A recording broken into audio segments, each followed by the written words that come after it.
गांव में एक पिता आधी धोती पहने आधी कंधे पे डाले नंगे पांव शंकर जी को जल चढ़ाने आया। लोटा भर के जल चढ़ाया। पास में एक महात्मा ठहरे थे, उनके पास गया, रोने लगा। क्या बात है? महाराज, बेटी को देखने वाले आ रहे हैं, आप आशीर्वाद दो, सफलता मिल जाए। सवेरे से बेचारे ने कुछ नहीं खाया, पूरे परिवार ने कुछ नहीं खाया, महात्मा से आशीर्वाद लेकर लौटा। और जिस बेटी को देखने आ रहे वो बेचारी सवेरे से सजी संवरी बैठी है, बिल्कुल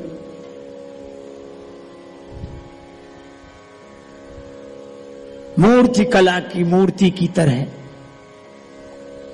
आ गए आ गए आ गए आ गए, बैठाओ बैठाओ बैठाओ। अब वो निकली ट्रे में चाय नाश्ता लेकर, उसके साथ और बालिकाएं आई। अब आने वाले पसंद करने के लिए ऐसे देखते हैं, लंबाई चौड़ाई ऊंचाई कद काठी। फिर हुई प्रश्नों की बौछार शुरू। होने वाली सास ने कहा, तुम्हें भोजन बनाना आता है? हाँ माता जी, हाँ आता। नरेंद्र ने पूछा, स्वेटर बुनना आता? हाँ। अब जो पूछे सो वो हाँ हाँ हाँ हाँ हाँ हाँ हाँ।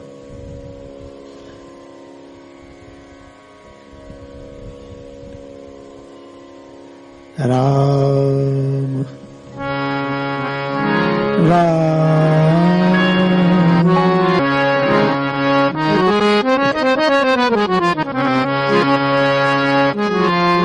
सभी के प्रश्नों का उत्तर वो बालिका देती है। हाँ हाँ। सास ने पूछा, होने वाले ससुर ने पूछा, ननद ने पूछा, और लोग जो साथ में आए थे सब ने प्रश्न पर प्रश्न, प्रश्न पर प्रश्न। अंत में उसके होने वाले पति ने कहा, हम भी पूछ लें? हाँ पूछो। अब सारे प्रश्न पूछे जा चुके थे, बचा तो कुछ था नहीं। बोला, तुमको गाना आता है? बोलिए। नाचना आता है? आता। ठीक है, अब हम लोग जा रहे हैं, बाद में विचार करेंगे, फिर जो होगा सो उत्तर आ जाएगा। चलें फिर चलें। खा पी के बेचारा पिता देखता रह गया, कोई बात ही नहीं। वो सवेरे से तैयार बैठी बेटी,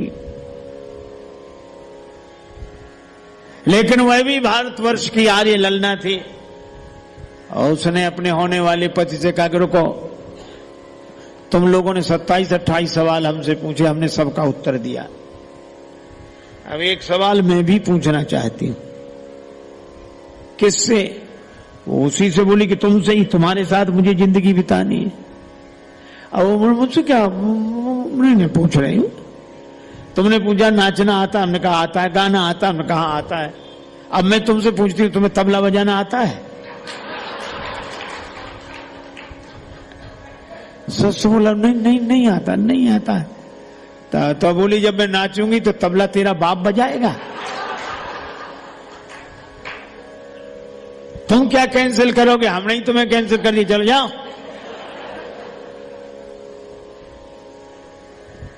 भारतवर्ष की आर्य ललनाओं की स्वाभिमान की संस्कृति होनी चाहिए।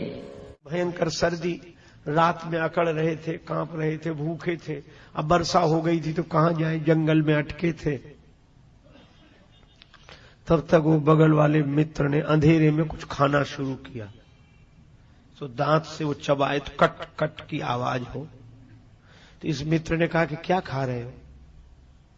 वो बोला, चने खा रहे हैं। बोले, अजीब मित्रों, हमको नहीं दिया, हमें भी तो दो, हम भी तुम्हारे साथ भूखे हैं। तुम अकेले ही खा रहे हो, हमको भी तो खिलाओ। तो वो बोला, चने हैं कहां? बोले, फिर खा क्या रहे हो? बोले, हम तो कल्पना के चने खा रहे हैं। कल्पना के चने खा रहे। तो वो मित्र हंसकर बोला, कि जब कल्पना के ही खाने थे तो चने काहे खा रहे, लड्डू क्यों नहीं खाते? जब कल्पना से ही, तो कल्पना के चने खाते तो लड्डू काहे नहीं खाते? उसमें क्या बिगड़ता?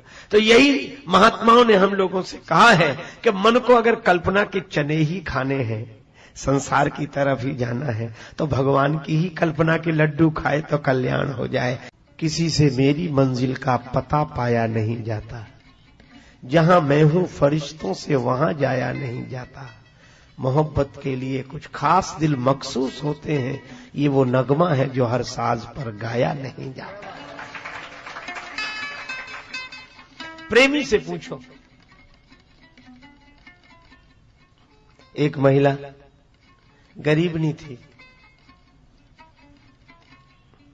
अपने बेटे को गोद में लेकर आती। राजा ने कहा, देवी तुम तो गांव भर में भिक्षा के लिए जाती हो, गरीबनी हो, हाँ, तो तुम ढूंढ कर बताओ कि पूरे शहर में सबसे सुंदर बालक कौन है। दूसरे दिन आई, तीसरे दिन आई, राजा ने कहा कल भर। जब चौथे दिन आई, अपने बच्चे को गोद में ली। राजा ने पूछा सबसे सुंदर, वो बोली यही है।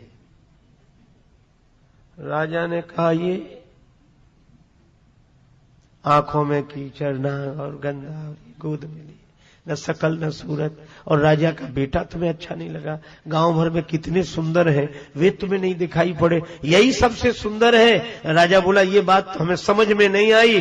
वो देवी बोली कि समझ में आ ही नहीं सकती, अगर इसको सुंदर देखना हो तो मेरी आंखों से देखो तो पता लगेगा कि ये सुंदर है। इसलिए भक्त की आंख ही ऐसी होती, वहां समझ काम नहीं करती, इसलिए समझ वाले यहीं रह जाते हैं।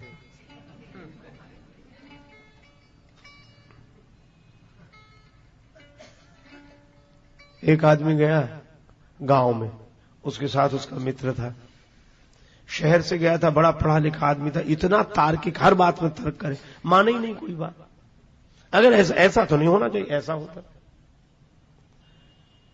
परेशान मित्र भी रहे, लेकिन मित्र था, क्या करे? बोले चलो गांव घूम कर आते हैं। गांव में घूमने गए तो एक जगह, जैसे गांव में होता, एक कोल्हू चला रहा था एक आदमी, और बाहर बैठकर तेल बेच रहा था। वो अकेला आदमी अपनी पूरी फैक्ट्री चला रहा था। बैल को कोई हाँकने वाला नहीं था, बैल फिर भी घूम रहा था, कोल्हू का बैल।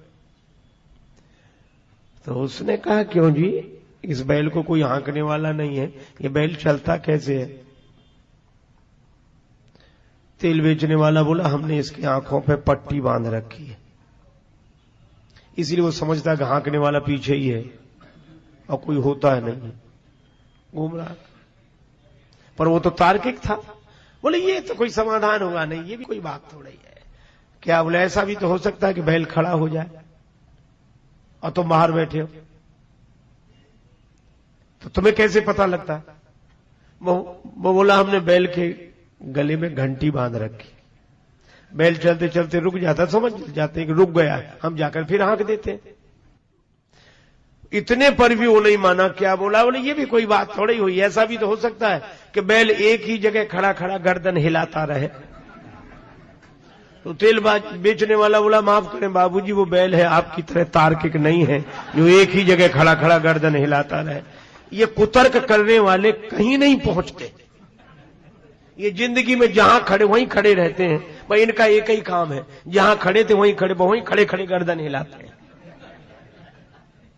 अरे ये ऐसा नहीं, वो ऐसा नहीं, और भक्त पहुंच जाता है। और इसीलिए भक्त की दृष्टि से देखो, अगर हमारा सोच बदल जाए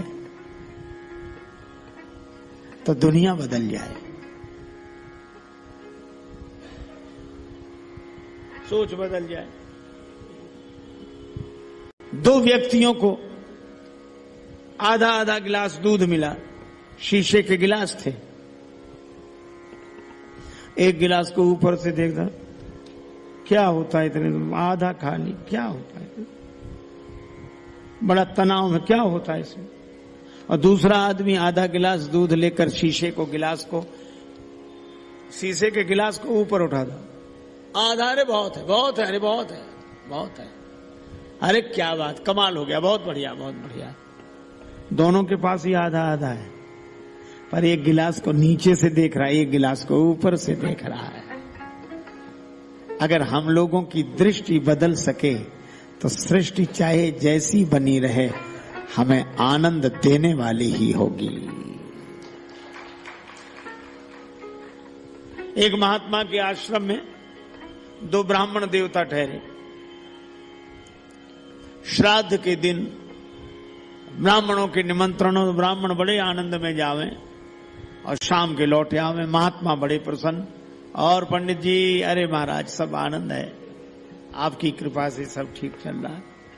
एक दिन दोनों गए निमंत्रण में, एक उदास, एक हंसता हुआ आया।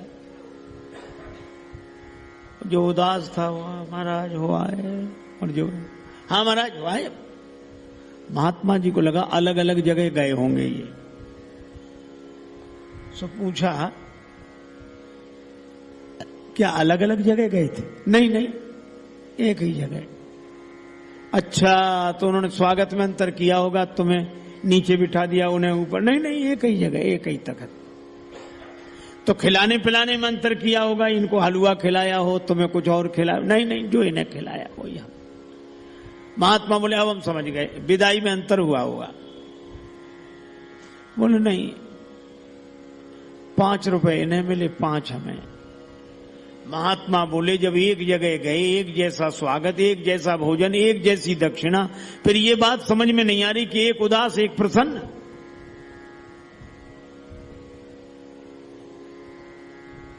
सो जो दुखी था उससे पूछा क्यों दुखी हो? कहने लगा महाराज जब रास्ते भर कल्पना करते गए कि आज बड़े आदमी के घर जा रहे हैं, बड़ा संपन्न आदमी है, धनी आदमी है, तो हम सोच रहे थे कम से कम 11 रुपए तो देगा, और उसने 5 ही दिए, इसलिए हम परेशान हैं। पर दूसरे से पूछा तुम प्रसन्न क्यों? बोले महाराज हम जानते थे है तो बड़ा आदमी, पर बड़ा कंजूस है। हम पहले से जानते थे 2 रुपए से ज्यादा नहीं देगा, और उसने 5 दे दी। अब बोलो उसको उदास किया किसने और इसको प्रसन्न किया किसने? तभी संत लोग कहते हैं मन एव मनुष्याणाम कारणम बंध मोक्षयो। मारुत नंदन मारुत को मन को खगराज को बेग लजायो। पवन का बेग लज्जित किया, फिर मन का बेग लज्जित किया, फिर गरुड़ जी का बेग लज्जित करते हुए श्री हनुमान जी आगे बढ़े। कुछ लोगों को लगता है कि मन तो सबसे ज्यादा बेगवान है, इसको बीच में क्यों रखा, इसको अंत में रखना था। पर श्री तुलसीदास जी कहते हैं कि बीच में ही, ज्यादा बेग वाले को बीच में ही रखो। रेलगाड़ी जब चलती है तो स्टेशन से धीरे धीरे, और पूरे बेग में तो बीच में ही चलती है, अंत में धीरे धीरे रुकती है। तो हनुमान जी ने पहले पवन का बेग लज्जित किया, बीच में मन का बेग लज्जित किया, फिर गरुड़ जी का बेग लज्जित करते करते धीरे धीरे उतर गए, रुक गए। ऐसा थोड़ी एक आदमी कह रहा था कि हमारे भाई इतना बढ़िया बढ़िया गोताखोर हैं, आध घंटे तक पता ही नहीं लगता कहां है। दूसरा बोला कि हमारे भाई तो आध घंटे से भी ज्यादा तक बने रहते हैं पानी में, इतना अभ्यास है। तो उनकी बातें सुनकर एक आध घंटा कह रहा, एक घंटा कह रहा। तो तीसरा आदमी बोला कि हमारे भाई सबसे ज्यादा। कैसे? बोले बहुत बढ़िया गोताखोर। क्यों? बोले जब से डूबे हैं आज तक निकले ही नहीं।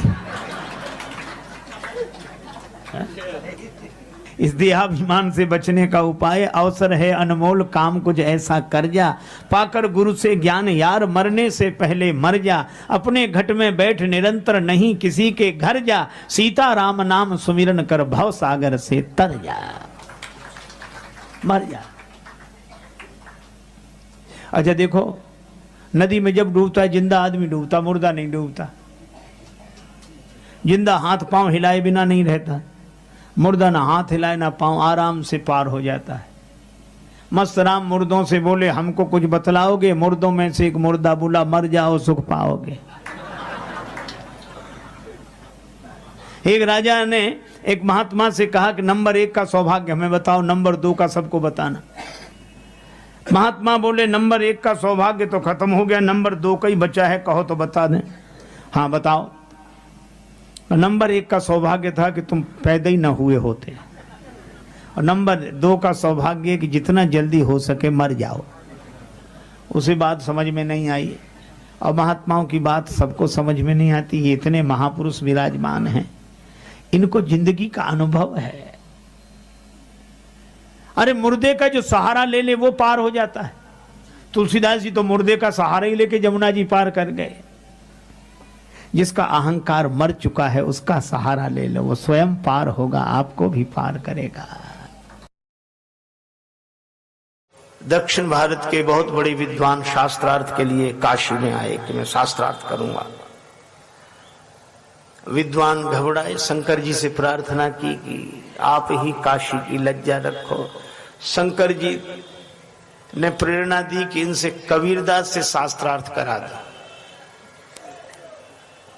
और विद्वान बोले कबीरदास से? बोले हम जो कह रहे हैं सो करा। कबीरदास जी से कहा शंकर भगवान की आज्ञा है। कहा अच्छा चलो। पंडित पद्मलोचन जी नाम था, उन्होंने कहा इनसे शास्त्रार्थ करें। कबीरदास जी बोले मसी कागज छुयो नहीं, कलम गही नहीं हाथ। कलम कागज कभी छुआ नहीं तो तुम तो पढ़े ही नहीं हो। तो कबीरदास जी ने उनसे कहा कि पंडित जी आप तो पढ़े होंगे। हाँ हम पढ़े हैं।